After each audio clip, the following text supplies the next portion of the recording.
Assalamualaikum warahmatullahi wabarakatuh. Yang terhormat pimpinan dan seluruh anggota Komisi 9 DPR, Pak Beni beserta seluruh jajaran BP2MI yang hadir. Terima kasih Pak Ketua, saya diberi kesempatan untuk lakukan pendalaman terkait dengan paparan yang disampaikan oleh Pak Beni ini. Terus terang saja pada saat rapat internal kemarin Pak Beni, ini BP2MI salah satu yang disoroti oleh teman-teman Komisi 9. Karena tadi ada beberapa kebijakan yang menurut kita ini tidak sesuai dengan apa yang semestinya ada. Karena Undang-Undang Nomor 18 Tahun 2017 itu dilahir di tempat ini Pak, di Komisi 9. Dan sebagian besar, lebih dari setengah dari anggota Komisi 9 yang ada hari ini, itu adalah pejuangnya.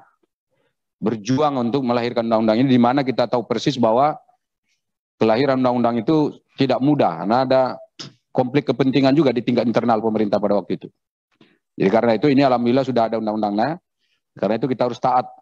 Tidak boleh ada yang dilanggar sedikit pun. Jadi karena itulah maka ini menjadi satu yang penting untuk kita diskusikan. Pak Beni, di samping itu kami juga menerima laporan.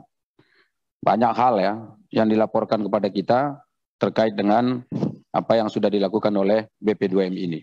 Saya mulai dulu Pak Ketua yang pertama. Tadi dalam paparannya Pak Beni, saya lihat ini halaman, sahabat, ya, nggak ada halamannya, ada nih, halaman 5.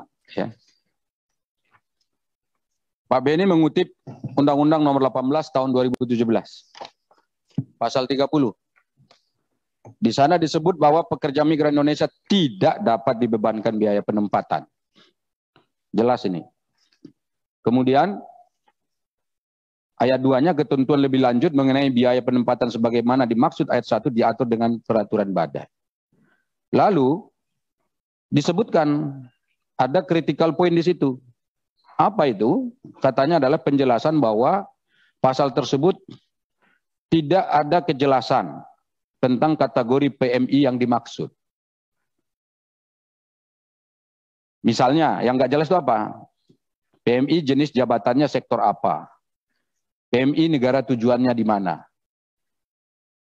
Pak, kalau kita lihat semangat dari undang-undang ini bukan sesuatu yang critical point ini. Tidak ada yang critical point di situ. Kalau disebut bahwa tidak dapat dibebankan biaya penempatan, jangan Bapak tanya PMI mana. Ya PMI Pak. Namanya PMI ya pekerja migran Indonesia. Nggak disebut mau kerjanya apakah pembantu rumah tangga, mau dia perawat atau yang skill unskill itu sama Pak di sini.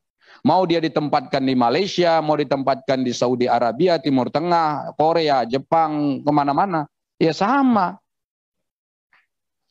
Kan berlaku umum, kecuali ada pasal lain misalnya dalam undang-undang itu yang mengatakan pembebanan biaya nanti misalnya akan diatur, misalnya ini kalau ke negara ini, ke negara ini, ke negara ini. Kalau ada aturan itu baru dibuat ini. Ini penting nih pasal ini Pak. Kenapa? Karena Bapak ngambil turunannya nanti yang buat Bapak perbadan tadi yang disebutkan oleh Ibu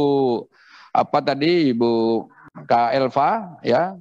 Jadi apa yang disampaikan oleh Ibu Elva tadi itu turunan dari sini sebetulnya. Ya kan nggak boleh dibebankan tapi tiba-tiba ada pembebanan seperti itu. Nah, coba kalau gitu nanti Bapak coba jelaskan pada kita ini kira-kira dasar hukum ya yang Bapak pakai untuk menetapkan itu apa. Kemudian yang kedua, saya mau lihat ini ada aturan baru yang Bapak buat nih, yaitu keputusan kepala, KEPK namanya. KEPK keputusan kepala badan. Nomor 103 tahun 2022. Poin 5. Di sana disebutkan ada pemeriksaan psikologi sebesar 250.000. Ini contoh saja nih soal pembiayaan. Ya, saya mulai agak lebih spesifik. Dalam keterangannya disebutkan bahwa sesuai dengan tarif pemeriksaan psikologi di lembaga psikologi. Pertanyaan saya, apakah ada standar yang ditetapkan oleh lembaga psikologi? Lembaga psikologi apa yang dimaksud oleh keputusan kepala badan ini? Berarti kan ini kepala badan nih menetapkan. Ada standarnya. Standarnya seperti apa itu pemeriksaannya? Lembaga mana yang dipakai? Jangan-jangan untuk memeriksa psikologi ini banyak lembaga dan harganya mungkin beda-beda. Lalu Bapak tetapkan 250.000. Berarti kan ada rujukannya. Rujukannya siapa? Orang datang berobat saja Pak, demam, antara satu rumah sakit dengan rumah sakit lain harganya beda. Itu demam aja. Apalagi psikologi. Psikologi itu ada yang mungkin ya antara lembaga ini lembaga itu bisa jadi beda. Nah ini mohon dijelaskan Pak soal keputusan kepala ini. Soal ini. Dan saya juga bertanya, ini keputusan kepala ini yang nomor 103 2002 ini rujukan Bapak apa? Saya jujur saja ini beberapa kali rapat dengan BP2MI kemarin itu karena ada kegiatan lain nggak hadir. Tapi hari ini saya hadir ini untuk nanyakan soal ini. Ya kan, ini orang-orang kecil yang bekerja di luar negeri itu jangan dipersempit lagi ruangnya itu. Kasihan mereka itu. Itu yang bagian pertama, Pak. Yang kedua, dalam lampiran keputusan kepala nomor 103 tadi, yang tahun 2022, ada poin 4. Disebutkan bahwa surat keterangan sakit harganya 50.000. Disebutkan bahwa surat keterangan sehat dari fasilitas pelayanan kesehatan biaya bervariasi sesuai dengan ketentuan masing-masing daerah. Ini angka 50.000 dari mana, Pak? Ya kan? Lalu kalaupun misalnya yang 250.000 tadi dibebankan, 50.000 dibebankan, ini yang membebani siapa? Siapa yang kita suruh bayar ini? Kalau pemahaman saya berdasarkan pasal yang Bapak sebut tadi, pasal 30, mestinya sedikit pun ya pekerja migran Indonesia itu tidak boleh dikenain biaya apapun.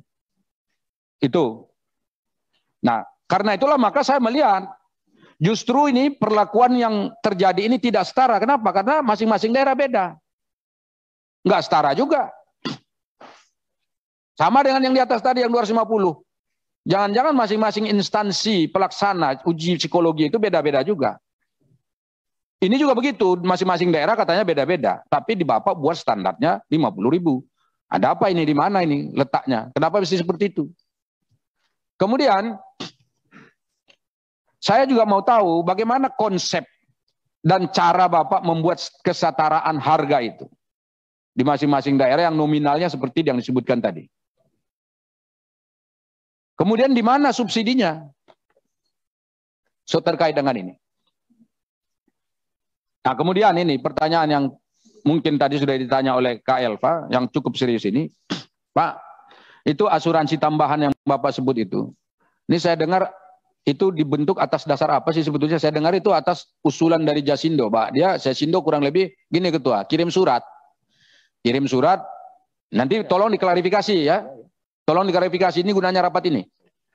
Jasindo kirim surat Ketua, kirim ke badan BP2MI. Lalu ini disambut oleh BP2MI, keluarlah aturan ada asuransi tambahan. Nah, asuransi tambahan ini katanya dalam rangka menyongsong COVID-19. Saya sudah cek tuh. Kerjasama, saya punya Pak dokumennya, kalau mau dibuka saya ada nih. Kerjasama antara kita dengan Malaysia saja tuh nggak ada kewajiban kita harus pakai apa tuh asuransi tambahan untuk apa namanya orang yang COVID. Malaysia tidak mempersyaratkan itu. Oleh BP2MI membuat persyaratan ini, menambahkan dan melanggar undang-undang, Pak.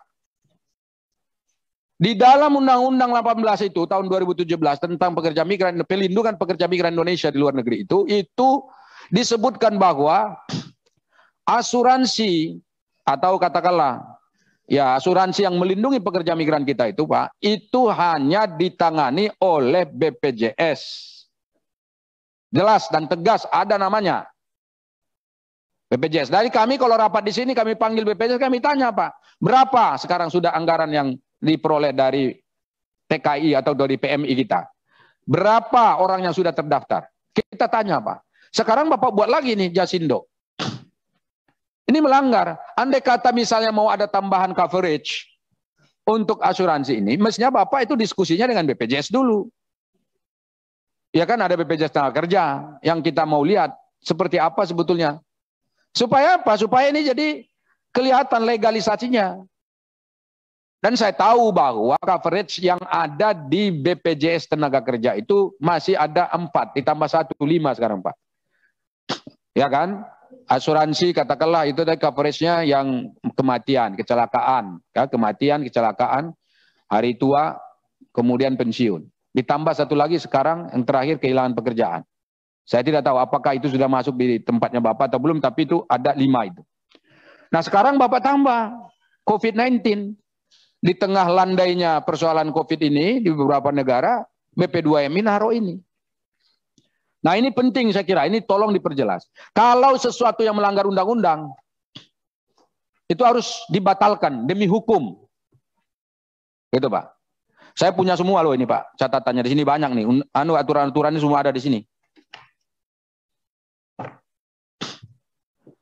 Karena itu ketua ini hati-hati. Tugas kita salah satu adalah pengawasan pelaksanaan undang-undang. Begitu kita sahkan undang-undang, kita awasi pelaksanaannya. Kalau ada yang melanggar, harus kita kejar. Nanti daripada ini kan ini belum, kalau nggak salah saya ini kan belum jalan sepenuhnya. Kalau sudah jalan bahaya ini Pak Ketua. Orang akan tuntut. Jadi banyak orang yang memperhatikan ini. Kemudian yang berikutnya, ini soal nominal nih, nominal biaya pelatihan kerja antara Malaysia dan Brunei. Malaysia katanya 6.250.000 ditanggung oleh pemberi kerja, di Brunei itu 3.500.000 ditanggung oleh pemerintah. Sementara dasar hukumnya adalah sama-sama itu, yaitu keputusan Menteri Tenaga Kerja nomor 303 2015. Kok bisa beda? Angkanya saja beda, Pak. Ini mau diberi penjelasan kenapa Malaysia lebih mahal, Brunei lebih sedikit gitu. Kenapa enggak misalnya itu sama, padahal rujukannya adalah keputusan Menteri Tenaga Kerja nomor 303 2015. Ini nanti mohon diperjelas, Pak. Kemudian pertanyaan saya berikutnya, sejauh mana BP2MI ini melibatkan asosiasi-asosiasi pengerah jasa tenaga kerja di Indonesia ini dalam rangka mendiskusikan berbagai macam aturan yang akan dibuat. Karena dalam catatan saya, Pak Beni ini paling rajin nih buat aturan-aturan. Banyak aturan yang sudah dibuat. Bagus sebetulnya kalau itu untuk membantu. Tapi kalau menurut kita ada yang betul-betul memberatkan, nah ini jadi masalah bagi kita. Jadi karena itu tolong, nih Pak Beni dijelaskan kepada saya, yang soal itu tadi. Pertama, sejauh mana ini semua dilibatkan. Jangan sampai ada ketidakadilan di dalam memperlakukan asosiasi pengerah jasa tenaga kerja ini. Nanti jangan-jangan ini dinomorsatukan, ini dilupakan. Ini diberi porsi lebih banyak, ini dilupakan. Ngapa? Karena mereka ini juga punya jasa. Banyak di antara mereka itu yang justru bekerja ya untuk profesional ya, untuk bagaimana agar kita bisa memberikan pekerjaan bagi warga negara kita di luar negeri. Kemudian yang kedua, tolong diberitahu juga kepada kami, sejauh mana atau berapa banyak sekarang aturan yang Pak Beni sudah buat, baik itu peraturan badan maupun keputusan kepala, sejak Bapak menjabat. Aturan-aturan itu apa saja gunanya? Termasuk tadi structure cost tadi Pak. Itu mau saya tanya itu tadi. Structure cost itu masing-masing negara beda-beda. Ya kan?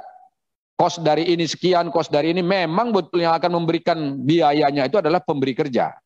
Berarti agen di luar negeri atau pemberi kerja di luar negeri. Tetapi kok bisa beda-beda ini? Apa yang membuat dia berbeda?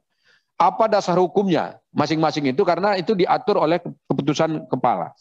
Kemudian Pak, apakah Bapak ini koordinasi dengan Kementerian Tenaga Kerja enggak sih dalam buat undang-undang seperti ini, aturan-aturan seperti ini? Karena aturan-aturan Bapak itu nggak boleh ada yang bertabrakan dengan aturan yang ada di Kementerian Tenaga Kerja. Ya, di Kementerian Tenaga Kerja itu ada satu dirjen khusus loh yang menangani soal ini. Jadi karena itu saya minta ini tolong diperhatikan. Ya, sejauh mana Bapak bekerja sama dengan mereka terkait dengan masalah ini. Kemudian yang berikutnya Pak, ini kan ada komponen biaya yang dibebaskan. Tiket keberangkatan, tiket pulang, visa kerja, legalisasi, dan seterusnya. Kemudian pelatihan kerja dan sertifikasi kompetensi dikasih ke pemerintah. Nah pertanyaan saya Pak, Bapak harus dijelaskan kepada kami, ini komponen yang dibebaskan, ini komponen yang dibayar. Komponen yang dibebaskan ini kenapa dibebaskan, komponen yang dibayar itu kenapa dibayar, berapa dia harus dibayar, siapa yang harus membayar, kemudian PMI kita dalam statusnya di situ seperti apa. Supaya ini terang Pak. Ini jadi isu. Jadi nggak enak Pak Beni dikatai orang di belakang sana. Saya jujur aja, nggak enak saya. Tapi kalau Pak Beni profesional, mantap segala macam, saya akan puji Pak. Saya bolak-balik muji Pak Beni dulu di awal. sering nangkap yang penyelenggara yang TKI ilegal, PMI ilegal itu. Nah, kemudian sekarang Bapak persoalkan ini soal biaya tanggungan negara sampai 8,1 triliun untuk penempatan, kan gitu Pak. Kemudian 1,6 triliun untuk biaya pelatihan. Lalu Bapak tanya ini solusinya seperti apa? Nah, sebetulnya yang kita inginkan itu adalah solusi dari Bapak ini. Tapi saya lihat solusi yang Bapak buat di sini kan juga belum tentu bisa menyelesaikan masalah. Kenapa? Karena ada beberapa program yang Bapak sampaikan di sini, misalnya kayak KUR. KUR ini dari dulu, udah lama ini, sejak periode yang lalu, bukan malah periode yang lalu, sejak sebelum Jokowi ini sudah ada, Pak. Tapi sampai hari ini, menurut saya belum maksimal ini dan belum berhasil. Tolong Bapak buktikan, paparkan kepada kami, bahwa skema KUR ini bisa membantu. Seperti apa? Jangan-jangan pakai skema KUR ini justru nanti ujung-ujungnya yang kena siapa? Pemberi kerja atau juga mungkin PMI-nya. Jadi ini nanti saya minta dipaparkan. Apalagi kalau kata Bapak ini bunganya sampai 28,8%. Ini bukan sesuatu yang sedikit Pak, besar ini. Masuk akal nggak dengan skema yang Bapak sampaikan di sini? Dan berapa tahun kita akan bisa menalangi dengan seperti itu? Kemudian yang terakhir Pak Ketua, saya ingin ini structure cost ini yang tadi yang saya kritik tadi Hong Kong, Taiwan ini ada Taiwan juga. Ini beda-beda loh. Ini Taiwan ini nomor 2, 3, 4 sama-sama Taiwan gitu. Tapi ada berbeda-beda ini. Pulau Jawa, luar Pulau Jawa, Pulau Jawa, luar Pulau Jawa. Kemudian dasar pengaturannya, dasar hukumnya dibuat keputusan kepala badan. Itu mulai dari 101, 102 ya. Kemudian 214 2021, kemudian 101, 102, kemudian ditambah lagi nih, yang keputusan kepala badan nomor 5, 6, ya, Korea ini ya, mulai dari Malaysia, Brunei Darussalam, dan Korea Selatan ini beda-beda. Saya minta Bapak jelaskan ini satu-satu nih, soal keputusan kepala badan ini. Dan kita mau lihat rasionalisasinya seperti apa, apakah ini nanti termasuk melanggar atau justru Bapak sudah benar. Jadi ingin saya mendengar secara langsung dari Bapak, supaya saya tidak dapat WA dari orang nggak bertanggung jawab, ya kan? Atau saya tidak mau ada informasi-informasi liar yang tidak benar. Jadi kalau Bapak benar ya tentu kita akan dukung, tapi kalau salah ya saya minta harus tegas juga. Jangan sampai kita membiarkan sesuatu yang salah seperti itu. Demikian Ketua, terima kasih. Assalamualaikum warahmatullahi wabarakatuh. Terima kasih Pak Saleh. Ini waktu sudah jam 3 ini. Kita boleh izinkan Pak Beni untuk meninggalkan ruangan apa dilanjut dulu nih? Bapak Ibu anggota. Saya usul dilanjut aja Ketua. Pak Beni gimana? Bisa nggak dilanjut sebentar lagi? Ini saya mohon maaf, tadi saya kan di atas tuh, ada tamu saya. Ini Pak Beni mau kemana Pak Ketua? Ada acara rapat dengan Presiden, Pak.